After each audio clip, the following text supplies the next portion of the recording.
आज के समय में बहुत कम चीज़ें हैं जो एक मानवीय विश्वास उत्पन्न करती हैं और उसमें से एक है डार्क वेब। लेकिन क्या आप जानते हैं कि डार्क वेब वास्तव में है क्या? ठीक है, हम समझाते हैं। इंटरनेट को अक्सर दो भागों से मिलकर वर्णित किया जाता है, सरफेस वेब और डीप वेब। सरफेस वेब का सबसे अधिक उपयोग किया जाता है, जिसे किसी भी नियमित ब्राउज़र के माध्यम से उपयोग में लिया जा सकता है। सरफेस वेब पर ही हम बहुत सी वेबसाइट्स खोल सकते हैं, जिसमें नौकरी से रिलेटेड, सोशल नेटवर्क से रिलेटेड और गूगल जैसे सर्च इंजन भी शामिल है, जिससे हम दूसरी वेबसाइट को सर्च भी कर सकते हैं। और दूसरी तरफ डीप वेब भी इंटरनेट का ही हिस्सा है, जिसमें बहुत विशिष्ट जानकारी होती है और जो कि हमारे पास आमतौर पर नहीं होती है। हमारा नियमित सर्च इंजन जैसे कि गूगल या बिंग या फिर हमारा नियमित ब्राउज़र जैसे कि क्रोम इस जानकारी तक नहीं पहुंच सकता। डीप वेब ही वह विशेष भाग होता है जिसे हम डार्क वेब कहते हैं। डार्क वेब पर होने वाली गतिविधियों की वजह से डार्क वेब इंटरनेट का एक अनियमित हिस्सा बन जाता है।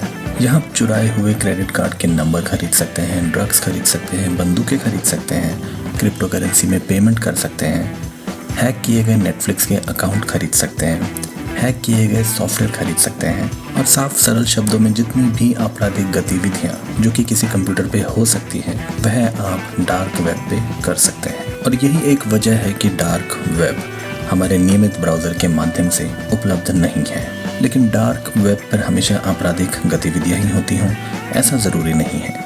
डार्क वेब में बहुत सी सम्मानजनक साइटें हैं जो फ्रीडम ऑफ स्पीच और सरकारी सेंसरशिप से आज़ादी देती हैं। इसे हम एक उदाहरण के जरिए समझते हैं। बहुत से देश अंतर्राष्ट्रीय सूचनाओं को अपने नागरिकों तक पहुंचने से पहले बदल देते हैं और किसी भी प्रकार के विदेशी मीडिया सामग्री या समाचार तक उनकी पहुंच सुनिश्चित नहीं करते हैं। और इन्हीं देशों के लोग अंतर्राष्ट्रीय खबरें और सच जानने के लिए डार्क वेब का रुख करते हैं। डार्क वेब न केवल आपको निष्पक्ष सत्य प्रदान करता है, बल्कि आपको गोपनीयता और बोलने की स्वतंत्रता भी प्रदान करता है, जिससे आपके नियमित इंटरनेट स्रोत अस्वीकार कर सकते हैं। पिछले कुछ वर्षों के दौरान डार्क वेब ने कई गोपनीयता, विसल ब्लोअर, कार्यकर्ताओं, पत्रकारों, कलाकारों, छात्रों, वैज्ञानिकों और अन्य पेशेवरों को उनकी गोपनीयता से समझौता किए बिना डेटा साझा करने और निकालने में मदद की है, ताकि वे हमारी दुनिया पर एक महत्वपूर्ण प्रभाव छोड़ सकें। लेकिन चूंकि डार्क वेब एक आपराधिक गतिविधियों का अड्डा है, तो आपको इसे एक्सेस करने के दौरान बहुत सावधान रहना होगा। इसके लिए आप टॉर जैसे सुरक्षित ब्राउज़र का इस्तेमाल कर सकते हैं, जो कि एक ओपन सोर्स ब्राउज़र है और आपके रेगुलर ब्राउज़र से अलग तरीके से काम करता है। यह कई नोड्स के द्वारा आपकी इंटरनेट गतिविधियों को प्रसारित करके गुमनाम रखता है और प्रत्येक नोड पर इसके एन्क्रिप्शन का एक हिस्सा निर्मित होता है। और इस वजह से इंटरनेट के आपराधिक तत्व आपकी ऑनलाइन जानकारियों तक नहीं पहुंच पाते। यह आपके डेटा, पहचान और पते को सुरक्षित रखने में भी मदद करता है। टॉर ब्राउज़र का इस्तेमाल और डार्क वेब का इस्तेमाल ज़्यादातर उन देशों में होता है जहाँ की सरकारें अपने नागरिकों तक अंतर्राष्ट्रीय खबरों का सच नहीं पहुंचने देती हैं।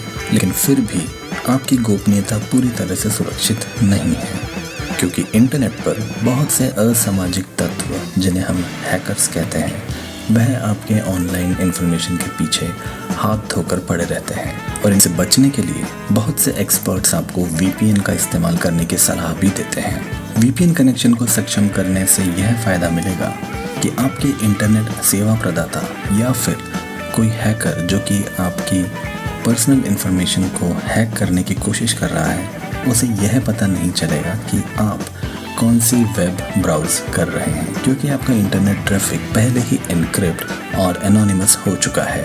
तो इस तरह से हमने देखा कि कैसे डार्क वेब जानकारियों का खजाना है। लेकिन इसके साथ ही डार्क वेब पर बहुत से आपराधिक गतिविधियों में संलिप्त लोग भी हैं, जिनमें से बहुत से हैकर्स हैं जो कि आपकी जानकारी के पीछे पड़े रहते हैं। और इसी वजह से आपके नियमित ब्राउज़र आपको डार्क वेब को एक्सेस नहीं करने देते, जिस वजह से आप बहुत से हैकरों से बचे रहते हैं। डार्क वेब को इस्तेमाल करना या ना करना पूरी तरह से आप पर निर्भर करता है, क्योंकि जो जानकारी डार्क वेब पर है उसमें से 50% से ज़्यादा जानकारी हम अपने नियमित ब्राउज़र से एक्सेस कर सकते हैं।